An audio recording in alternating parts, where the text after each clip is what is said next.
October 16, 2021. At 11:38 in the morning I was in meditation and supplication before God, seeking His advice. Thinking of all the things that have happened in the people of God, and those that are still happening, I began to pour out my heart before the Lord. Because I know the solemn days we are in, and how the enemy has come out, roaring, among the people. At that moment, I began to hear a choir of angels. Before I knew it was a choir of angels, I thought that my husband had taken the shofar that we have here, at home, and that he was coming from afar blowing it, but when I leaned out, searched and saw, I realized that it was not him. When I got closer to where I felt this music was coming out, with this sound of shofars, my legs left me. I knocked a small shelf nearby. I fell to my knees. There, at that moment, I poured out my heart before the Lord, with a contrite heart before Him, and cried out to Him for His mercy, toward His people, and toward me. At that moment the choir and the shofars that were heard lowered their tone, that is, they were heard more softly. And I heard the voice of the Eternal that said, "Fear me and give me honor, because the hour of my judgment has arrived. Let every knee bow before my presence. Do not touch what is spurious and you will be liberated."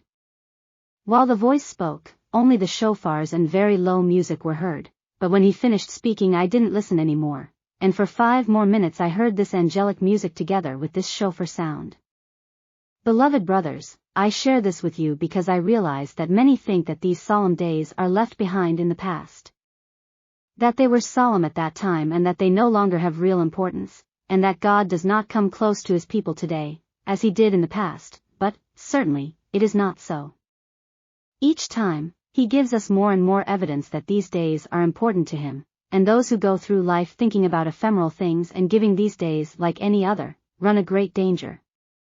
God grant that we can realize the solemnity of this moment and that, in these coming hours, which, soon, begins the Day of Atonement, where the Lord has declared fasting and prayer to His people worldwide, we can go with a contrite and humbled heart before the Lord. Let's not waste the opportunity to get right with God because, it could be, that it be our last opportunity. I exhort all those who have strayed from the path of the Lord's line, to put their pride aside, to get right with the Lord. Because the most important thing is to be right with the Lord, what does it matter what man can say? He is the only one who has access to the book of life.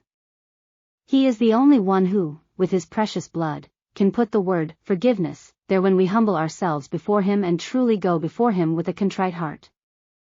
He is the only one who can impart forgiveness to us in this hour. Please, I ask you in the name of the Lord, that we get right with Him. It is my request and prayer that it be so. May the Lord bless us.